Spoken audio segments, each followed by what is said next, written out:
உங்களுக்கு 1 லட்சம் 5 லட்சம் 2 லட்சம் பெரிய விஷயமா இருக்காது. ஆனா உங்க அப்பா அம்மாக்கு அந்த காலத்துல எந்த வருஷம் இந்த வீடை வாங்கினீங்க?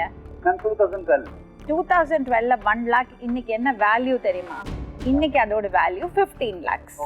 Okay, that is one thing. அன்னைக்கு அந்த 1 லட்சம் அவங்களுக்கு பெரிய மணி, பிக் மணி. ஸோ நீங்க வீடு வாங்கும்போது அவங்கள்ட்ட இருக்கிற சேவிங்ஸை மொத்தமா உங்கள்கிட்ட கொடுத்துட்டாங்க. அது அவங்க பண்ணின பெரிய தப்பு. அட்லீஸ்ட் உங்க அப்பா அம்மாக்கு 1 2 வீடு இருக்கு. 2 வீடு வச்சிருக்கீங்களாமா? இன்னொரு வீடு என்ன பண்ணீங்க? ஒரு வீடுமா வாடகைக்கு அப்பா எழுதி கொடுத்தது. இது இப்ப குடியிருக்கிறது இவங்க வீடு, மாமனார் வீடு, எனக்கு மாமனார் வீடு, அவ்வளவுதான். அது உங்க வீடு தானே? அப்ப 2 வீடு இருக்கு. அட்லீஸ்ட் இவங்க அந்த அளவுக்கு கம்ஃபர்டபுளா இருக்காங்க. நிறைய பெத்தவங்களுக்கு அந்த வீடு கூட இருக்காது, இருக்கிறத எல்லாம் வித்து பசங்களுக்கு கொடுத்துடுவாங்க. அது பெத்தவங்க பண்ணறது. சொல்லுங்க. இந்த 1 லட்சம் எனக்கு தந்தாங்கல்ல மேம் இவங்க, இது வந்து நான் வேலைக்கு ஜாயின் பண்ண 2006ல பே கமிஷன் இருந்துச்சு மேம். அப்போ ஒரு அரியர் வந்தது 2 lakhs rupees. அது அப்படியே அம்மா எடுத்ததுதான். அதுதான் எனக்கு அதுல கிடையாது. நான் சீட்டு போட்டு கொடுத்தேன். ஆமா, ஒரு நிமிஷமா.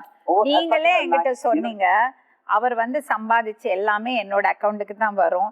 அப்போ அந்த பையன் கல்யாணத்துக்கு முன்னாடி எத்தனை வருஷம் சம்பாதிச்சிருப்பான்?